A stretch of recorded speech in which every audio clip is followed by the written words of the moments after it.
Welcome to The Explainer. Today, we're diving into one of the most phenomenal, real-world journeys of modern times. We are tracking the absolutely unbelievable rise of C. Joseph Vijay. Now, if you follow Indian cinema, you already know the name. But his story goes so far beyond the silver screen, straight into the highest corridors of power. I mean, it's just wild to think about, right? How exactly does a teenager, who faced incredibly harsh criticism when he first debuted, eventually build an empire so vast that he becomes a state's chief minister? The contrast between those rocky beginnings and his ultimate political victory is staggering, and we're going to break down exactly how he did it. Let's actually start right at the climax, May 2026. That's when C. Joseph Vijay was officially elected as the chief minister of Tamil Nadu. He didn't just win an election, he disrupted a deeply entrenched political system. Throughout this explainer, we're going to unpack the exact roadmap he used to secure this massive seat of power, step by step. Section 1. The Making of a Star. Okay, let's dive into this. So, following some really harsh magazine reviews of his 1992 debut, his friend Sanjeev recalled that Vijay cried and cried all night. He was heavily criticized for his looks, his acting, the whole shebang. It's a striking reminder of his deep vulnerability back then. But what you should really take away from this is his resilience. He was absolutely determined to prove himself.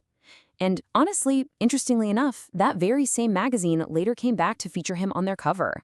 You see, Vijay was born into firm royalty. His father was director S.A. Chandrasekhar, and his mother, playback singer Shobha. He debuted as a child actor in 1984 and later dropped out of Loyola College to act full-time. So the crucial point here is, yes, his family ties definitely got his foot in the door for his 1992 lead debut in Leader10. But as we just saw, those connections couldn't protect him from failure or public rejection. He really had to earn his place. And earn it? He did.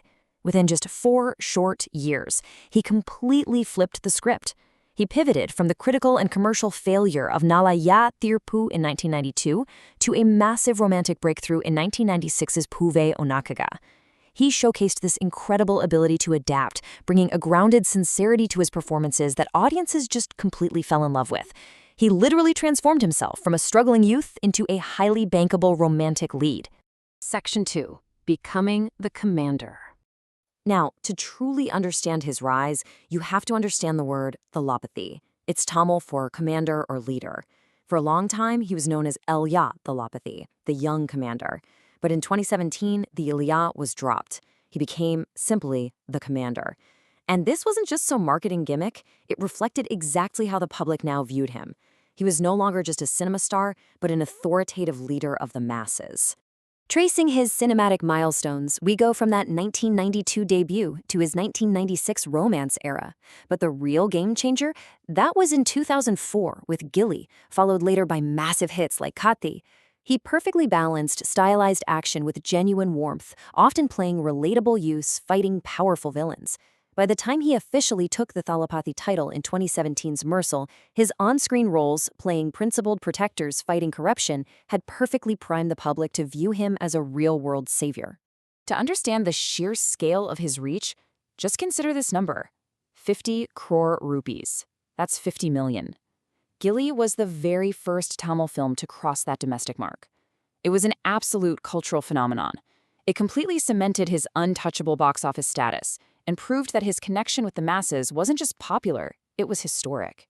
Section 3. Philanthropy and Public Devotion. Indian cinema is famous for its almost fanatical fandoms. We're talking giant cutouts being bathed in milk by adoring crowds, that kind of thing. But here is where Vijay did something different. In 2009, he launched the Vijay Makkaliyakam, uniting roughly 85,000 disparate fan clubs into a single, cohesive welfare association. He wasn't just asking people to buy movie tickets, he was organizing his fans to do structured social work, provide aid, and really support their communities under his banner. This grassroots mobilization was staggering. They dipped their toes in the water by supporting the AIADMK alliance in the 2011 state elections. Fast forward 10 years to 2021, and the association actually contested local body polls independently and won 115 out of 169 seats. By September 2025, membership had exploded to over 15 million. So the crucial point is, long before he officially entered politics, his fan clubs were already functioning like a highly disciplined, well-oiled political machine. Section 4. The Birth of TVK. In February 2024, all the speculation finally ended. Vijay officially launched his political party, Tamiliga Vetri Kazhagam, or TVK, the Victory Party of Tamilagam. This announcement effectively put a hard timeline on his eventual retirement from acting, signaling a total, unwavering commitment to his new path. At its core, TVK aligned itself with a center-left ideology, drawing on the principles of leaders like Ambedkar and Periyar. It positioned itself strongly on secularism, social justice, and egalitarianism. From a policy standpoint, their key demands included moving education back to the state list and advocating for the abolishment of MEET, the National Medical Entrance Exam, which they argued was biased against rural students. Now, what's really interesting about this number here is that 800,000 was the reported crowd size at TVK's very first political conference in Vikravaണ്ടി back in October 2024. I mean, the sheer optics of nearly 1 million people showing up, it established TVK instantly as a massive force and forced traditional parties to completely reevaluate their own strategies. However, mobilizing crowds of that magnitude also brought profound tragedy. In September 2025, at a campaign rally in Karur, a devastating crowd crash resulted in 41 deaths and left 80 others injured. It was a deeply somber and horrifying moment for the state. Vijay responded by taking responsibility, issuing financial aid of 2 million rupees to the families of the deceased, and personally meeting with the victims' families to express his condolences. Section 5. Winning Tamil Nadu. Unveiled very appropriately on International Women's Day, TVK's 2026 manifesto heavily targeted women voters. The promises included 2,500 rupees in monthly financial aid, free LPG cylinders, free bus transit, and gold and silk for brides from poor families. Why this matters is that it directly addressed the daily economic realities of millions of households. It really presented TVK as a party focused on tangible, everyday welfare. And that strategy completely shifted the political landscape. TVK contested the 2026 election completely alone, outright refusing alliances with established parties. Despite that massive risk, they secured nearly 35% of the popular vote, winning 107 out of 234 assembly seats. They emerged as the single largest party, successfully taking power over traditional political heavyweights like the DMK and AIDMK. Which leaves us with this final provocative thought. We've seen a man go from a tearful, heavily criticized 20-year-old actor to a blockbuster cinematic commander all the way to the real-life chief minister of a massive state.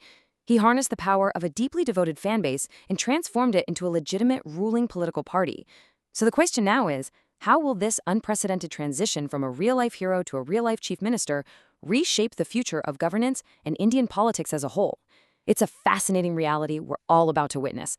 Thanks for exploring this incredible journey with me in this explainer. Keep learning, keep questioning, and I'll catch you next time.